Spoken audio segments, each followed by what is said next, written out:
Hello guys, welcome to our Edutrip International Mandarin Summer Camp. This is the starting place of the amazing program. Making friends, learning the Mandarin, exploring the culture and having fun are the core of everything we do at the Mandarin Summer Camp. All the teenagers from the different part of the world come here not only to learn the cool stuff, but also to have the truly friendship together. So I cannot wait. Let's really check out inside.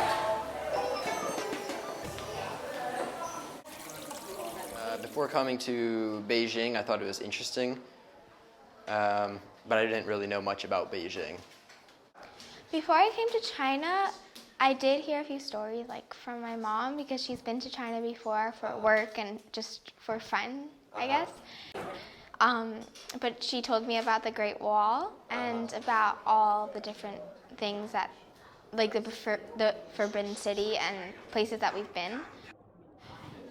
My mom and I have a lot of arguments about is it useful to learn Chinese or is it not useful? Like I'm on the not useful side because I just don't think I'll ever use it. But she says that it's the next big language. It's the next, like it's replacing English as the big language. I guess she might be right. I don't wanna make any conclusions, but I just think that I should just try it. 我12岁，我10岁，我的名字是李克。我喜欢的篮球、网球和橄榄球。你好 We're coming to study some Mandarin here, yeah? And Nikita is very good. He's just a little bit shy. My impression was that China is, don't know how to say, it's mostly, in the city it's mostly modern. I didn't expect such.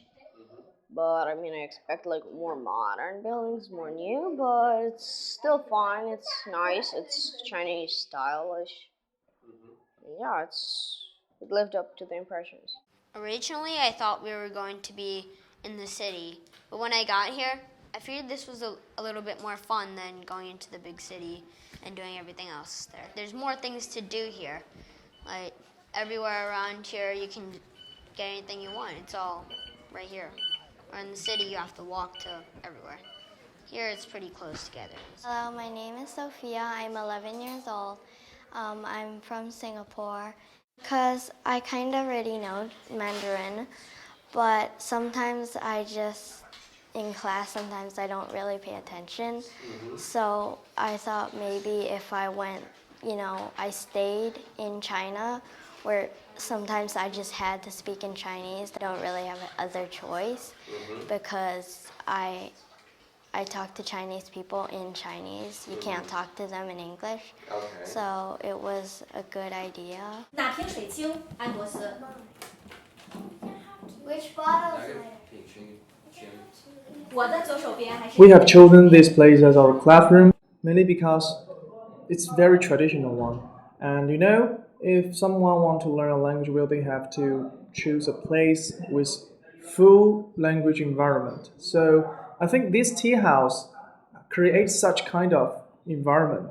So students can put themselves into this kind of environment. It's very important for their language acquisition. So this is the reason why we choose here, and students who come here in this classroom not only learning the language but also can feel the culture, touch the culture. So every morning we have the Mandarin class with our teacher Monica Lao Shi. She's really fun, and I think it's just like easier. It's better than at school. We just have 45 minutes.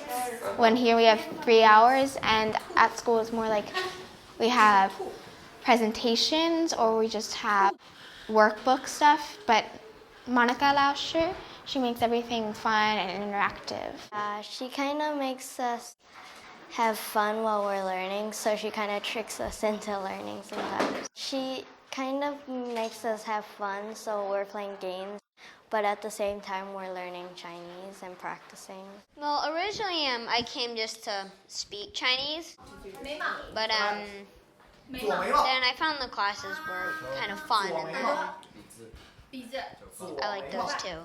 So I actually do, because it gives more of an actual feel to when you're speaking Mandarin, not just in a contemporary classroom that's all modern. It gives a more traditional Chinese feel when you speak it, and it makes you want to speak a little bit more.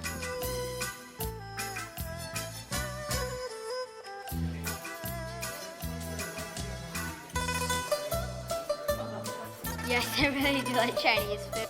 I like all of them. I don't really have a favorite. I mostly like the eggplant, which is really good here, and the chicken, because that's always good. So I am vegetarian, and it's sort of hard finding a lot of vegetarian dishes. They always have vegetable dumplings, or they always have a veggie dish. But my favorite thing is at our usual lunch place where we go to right after class. I don't really know the name, but they have one dish that's potatoes with this spicy seasoning. It's not a sauce, but it's just a seasoning. And I have so much of it. I always have it. Because at home I tend to have like Italian food because my mom cooks Italian food, so having Chinese food is kind of new and it's kind of good. So, I studied Chinese for about... I'm definitely coming back to China. It's very useful. We're in a traditional Chinese place. We have the chance to talk to people, bargain, and so, I mean, now I improved my Chinese more than I would improve it in a week. In a week there, I improved it in like 5 days. There, I would be learning 7 days, like 7 days. Here, I learned like 5 days. And anyhow, I'm way better. No. So we have this thing. I like the schedule because there's not very many break days. There's days like Sunday where we did get home early. We had a lot of extra free time, but that was nice after a week. But during the week, it's pretty much busy. We're always moving, and that's good. That's the way it should be. And all these people here are going, why are they saying eggplant? The most fun thing for me was the Great Wall between the giant ski lift going up, the actual wall itself, and then the luge ride down. It was really fun. There you go.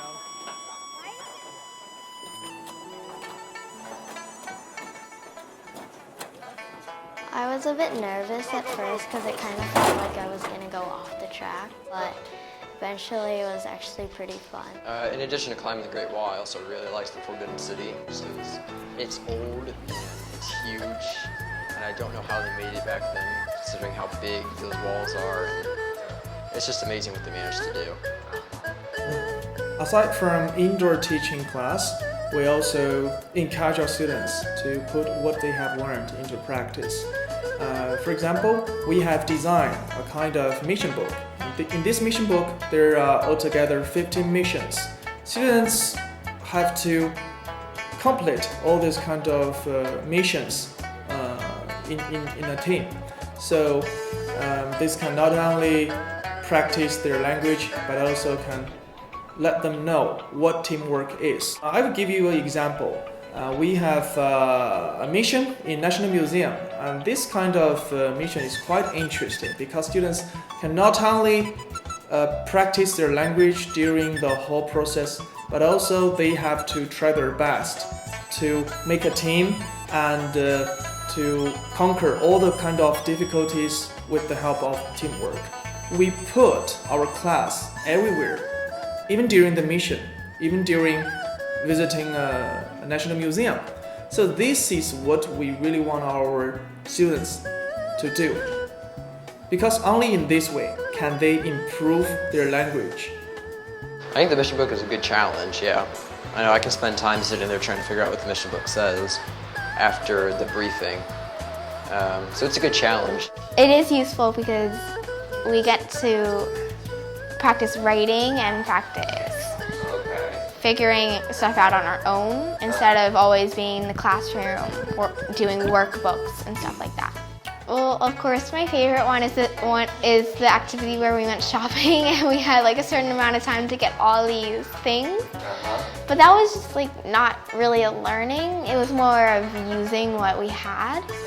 So I think my favorite learning opportunity, well, it's probably the same thing as the shopping race, but the 789 art factory, because we got to speak to the artists and we got to learn what they had to say, and like I probably would never have known half of the things that I do now if I didn't have experience. Learning the Mandarin and traveling China can be both interesting. It is our concept. In order to provide you the authentics with the local and the traditional experience and the culture, summer camp takes place in the Hutong area. What does the Hutong mean? Hutong means like the traditional form of the community. It symbolizes the traditional Beijing's life or the culture. Teenagers have a great opportunity to do the interaction with the local citizens and have the chance to observe their life. Edutrip International teachers and the team are looking forward to meeting you next year. See you soon. Bye. I think in the future, when I get a job, knowing Chinese is going to be very useful. Since China is a quickly growing country, everybody wants to have jobs there, but not many Americans actually know how to speak Chinese. In the future, I think I will come back to Beijing, definitely. In fact, I hope I do come back to Beijing. I hope I come back to Beijing in the future. I want to bring my kids to the Great Wall. I definitely want to bring someone to the Great Wall to be like, I was here when I lived in Singapore, and so I want to show you this. Thank you guys. And Dad, your Father's Day present is that I left you for 3 weeks. It's quiet in the house. You're welcome. I've been having a lot of fun. Like, I get to stay with one of my friends in a room, and we can go to each other's rooms and just like hang out and stuff. And so, like, I stay without my dad, so that's cool. I've never stayed in a hotel room without my parents. So it's really, really fun to be more responsible and act like an adult, sort of. To just like be by yourself, but not by yourself completely. I want to say thank you, Mom, for like pushing me to come. And even though I was really upset when you told me that I was going, I'm happy that I came, and I'm happy that I brought Dad with me because I bet he would be, well, he'd probably be playing golf right now if he didn't come or if I didn't come. So, and I'd probably be just sitting around watching TV. So it's all because of you that I've had so much fun.